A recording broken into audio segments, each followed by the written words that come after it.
Hello everyone, welcome to my YouTube channel pharma researcher. आज है day 220 daily pharma MCQ dose series का, जिसमें हम डेली के 50 एमसीक्यू क्वेश्चन सॉल्व करते हैं, जो कि different previous year question papers and reference book से लिए जाते हैं एंड सभी फार्मेसी रिलेटेड एग्जाम्स के लिए इम्पॉर्टेंट होते हैं। चलिए स्टार्ट करते हैं आज के पहले क्वेश्चन से। पहला क्वेश्चन है, phylloquinone is another name for. तो फाइलोक्विनोन जो है वो किस विटामिन का अनदर नाम है? So it is the another name for vitamin K. So option D is correct. तो बेसिकली इसकी तीन फॉर्म्स रहती हैं, K1, K2 and K3. K1 is phyloquinone, K2 is menaquinone and K3 is menadione. The next question है, pyridoxine is the chemical name of. So pyridoxine किसका chemical नाम है? So it is the chemical name of vitamin B6. So option C is correct. Next question है, protein is made up of.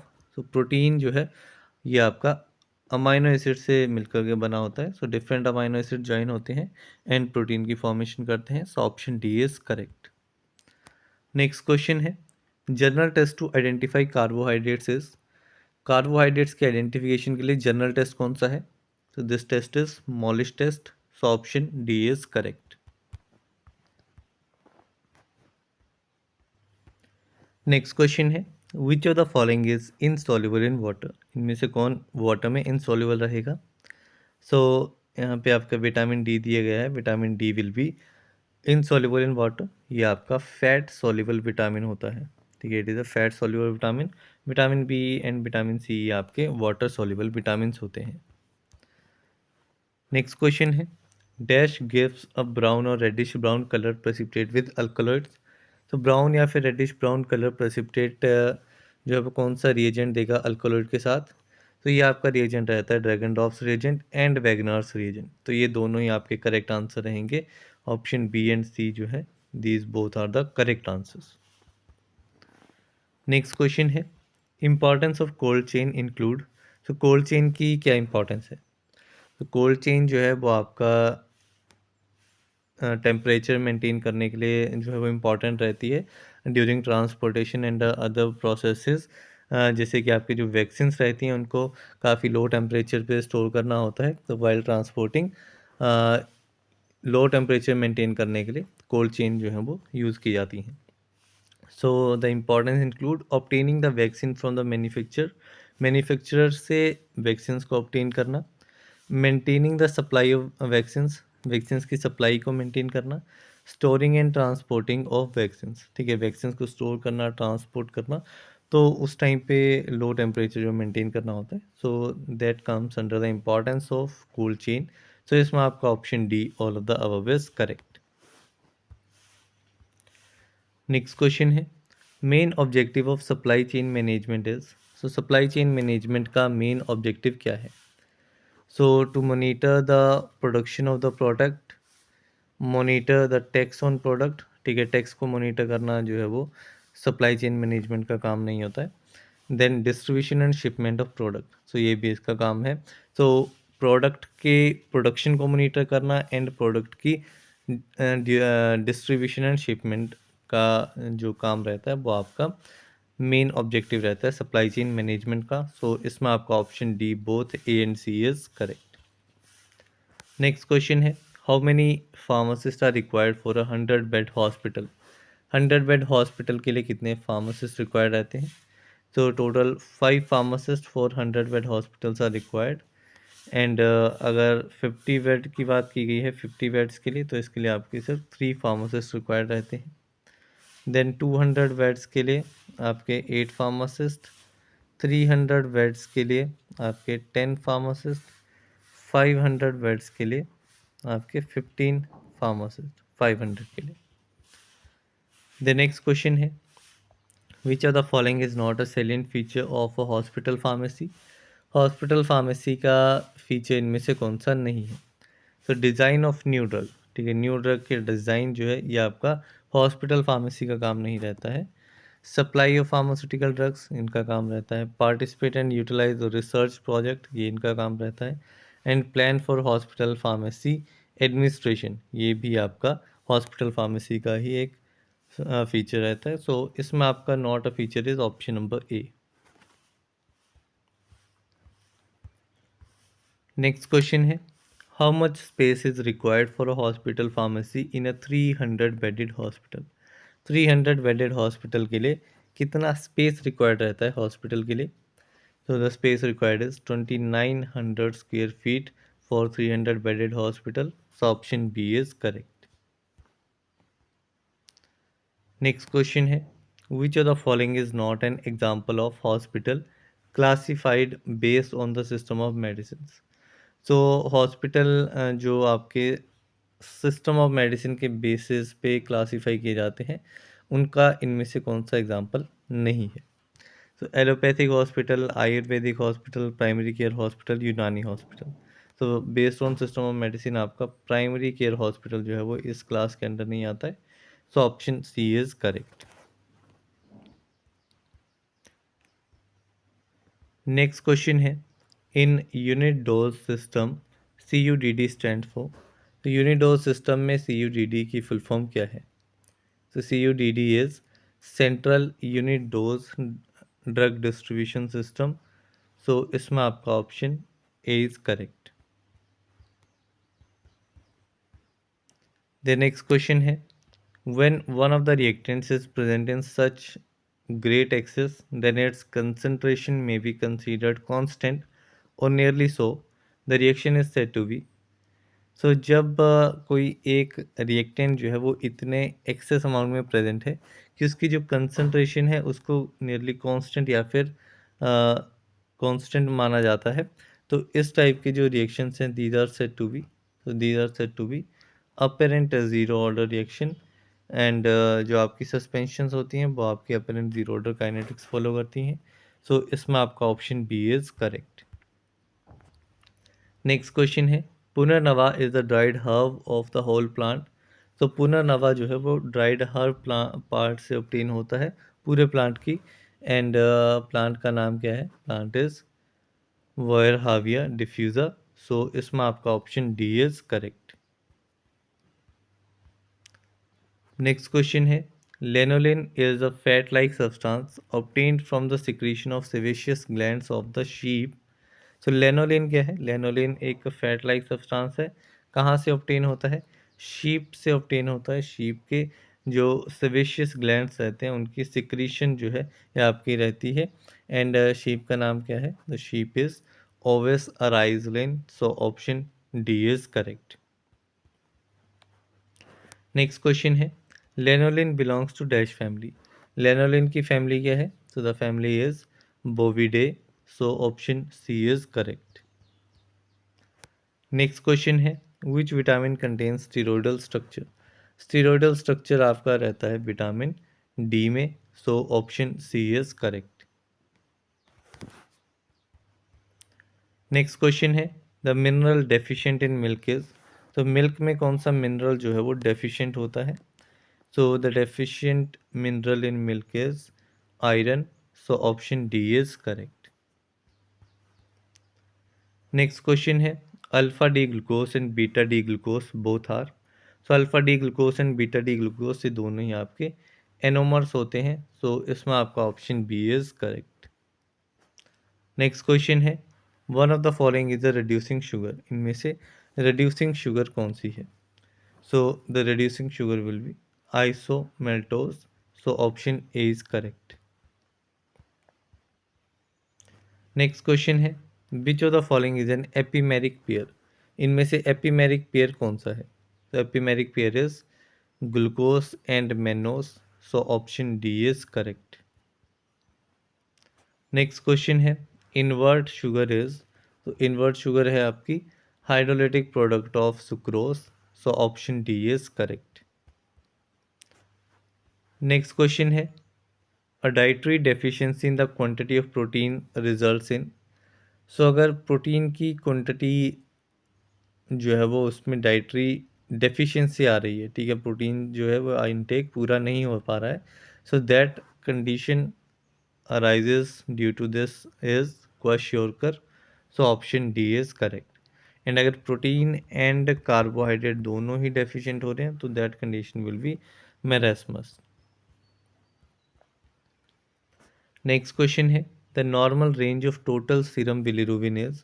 तो total serum bilirubin की normal range कितनी रहती है? तो it is around 0.2 to 1.2 mg per 100 ml। So option A is correct. Vary कर सकते हैं ये book to book. Next question है one fluid ounce is equal to. तो वन फ्लूइड आउंस जो है वो कितने ml के इक्वल रहता है? तो it is equal to 30 ml। So option A is correct. Next question है the mechanical strength of a table is checked bye.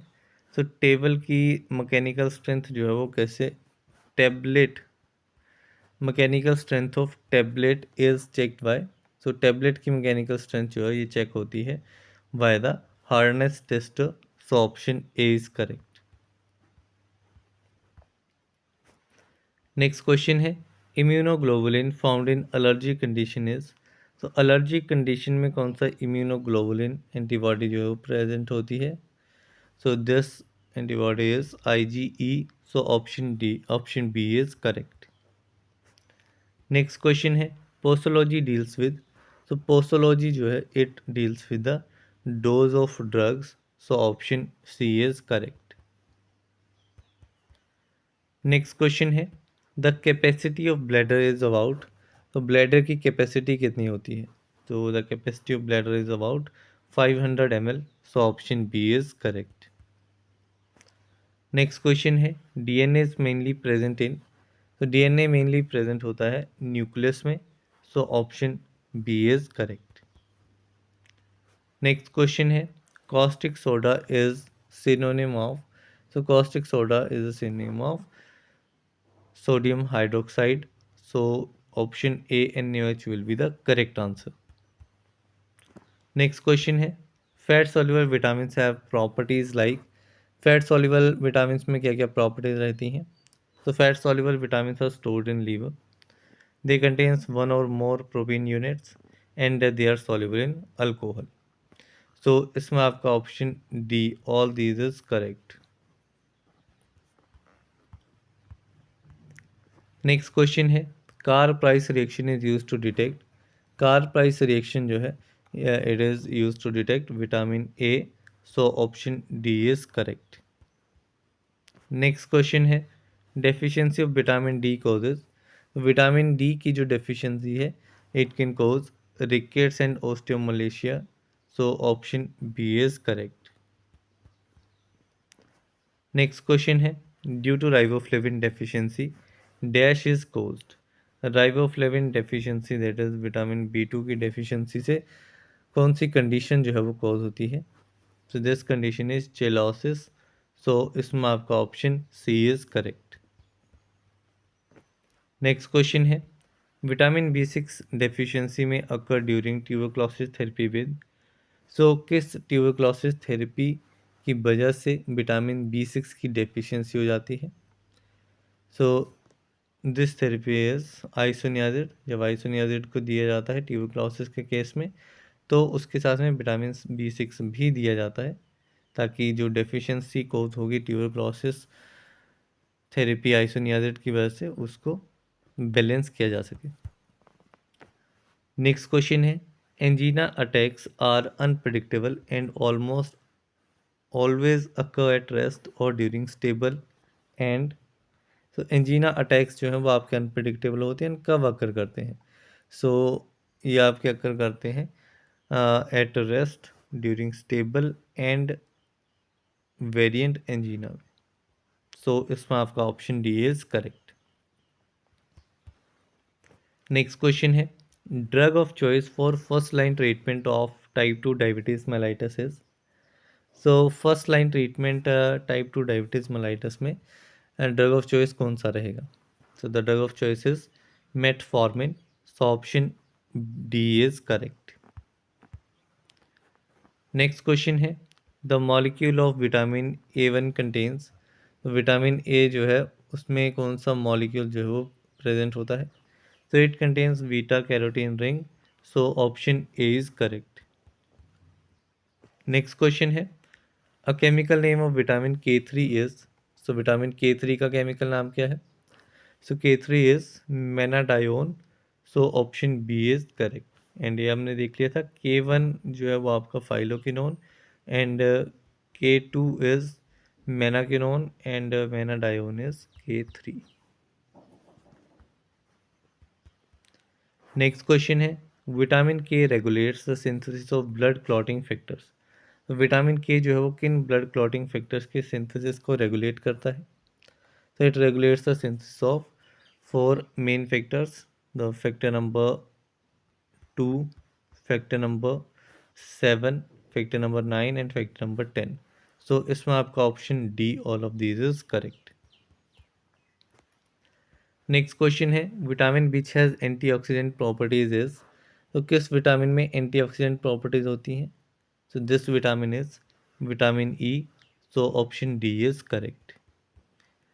Next question है red pigment present in RBC is. तो RBC में कौन सा red pigment present होता है? This red pigment is haemoglobin, so option B is correct. Next question है RBC produced in the. So RBC produce कहाँ पे होते हैं? तो इनकी प्रोडक्शन आपकी होती है बोन मैरो में, सो इसमें आपका option C is correct. Next question है graveyard of RBC is. So graveyard of RBC किसे कहा जाता है? So this one is spleen, spleen is known as the graveyard of RBC, so option C is correct. Next question है anti sterility vitamin is. तो anti sterility vitamin कौन सा है? So this vitamin is vitamin E, so option C is correct. Next question है कैल्सीट्रायोल is. सो कैल्सीट्रायोल क्या है? तो कैल्सीट्रायोल जो है ये आपका रहता है 125 डाईहाइड्रोक्सी कोलेकैल्सीफेरॉल, विटामिन डी ये रहता है आपका, सो इसमें आपका option A is correct. Next question है vitamin B12 contains dash metal.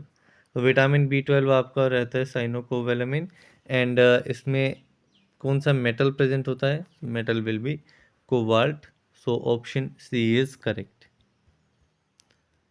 Next question है holoenzyme is. So holoenzyme कौन सा पार्ट रहता है? तो होलो एंजाइम जो है ये आपकी एंजाइम की फंक्शनल यूनिट रहती है, ये आपका एपो एंजाइम से बना होता है एंड इट इज़ अ को एंजाइम।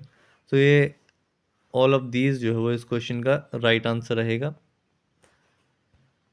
सो इसी क्वेश्चन के साथ में हमारे 50 MCQ क्वेश्चंस कंप्लीट होते हैं। आज वीडियो थोड़ा सा लेट है एंड पीडीएफ अगर आपको चाहिए तो पीडीएफ का लिंक आपको डिस्क्रिप्शन बॉक्स में मिलेगा, जो कि आपका 7 डेज तक एक्टिव रहेगा, तो आप पीडीएफ को डाउनलोड कर सकते हैं। किसी भी क्वेश्चन में कोई डाउट होती है तो आप डेफिनेटली कमेंट बॉक्स में मेंशन कीजिएगा। सो आने वाले वीडियोस में उस क्वेश्चन को दोबारा से डिस्कस किया जाएगा। So that's all for this video. मिलते हैं अगली वीडियो में, तब तक के लिए थैंक यू वेरी मच।